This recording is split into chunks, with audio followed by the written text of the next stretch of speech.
د نظم عنوان دی کونډه. خان ستا ښکلي کوڅه کې ولاړ، د نیمې شپې توره تیاره کې ولاړ.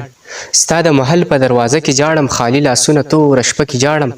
بیا دې په خپو کې راګزار شومه زه، په یره یره درګویا شومه زه. د مال دولت دې لږ زکات غواړمه، د خپل بچي د ژوند خیرات غواړمه. نه مې په حال باندې خفه شوې خانه، راته څه بل رنګې غوسه شوې خانه. په مخ دې راکړې د پیغور څپېړې، د خندا شین شوې سم نشه شوې خانه. زما په سترګو کې ژړا جوړه شوه، ستا په محل کې ترې خندا جوړه شوه. زما ژړا خو تر اسمانه رسي، چې دا به کله تر انسانه رسي. نو خالي لاسونه دې دره لاړم، په خوشکو لارو د دې غره لاړم. په توره شپه کې څه په یره لاړم، د کور په لوري ته خبرې خانه. زه د حیوانو په لاسونو راغلم، زړې کپړې یې رانه وشلولې. ستا به خانیزي په نشه لیلام شوه، زما حیا په توره شپه لیلام شوه.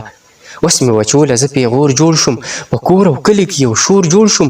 خدای ولې د لار ښکار شومه زه، چې په نظر کې د سرکار شومه زه. په توره شپه کې یې راونیولم، رانه تپوس کوي خودکش خو نه یې.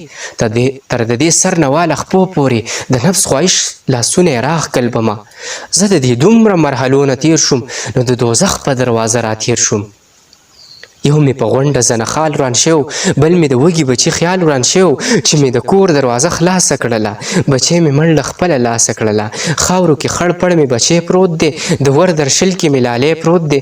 په آخري سلګو کې وایي موري، ما اسرائیل خو درنه بیایي موري. څه دې راوړه که خالي لاس راغلی، مورې دا چا چې په زخمي لاس راغلی.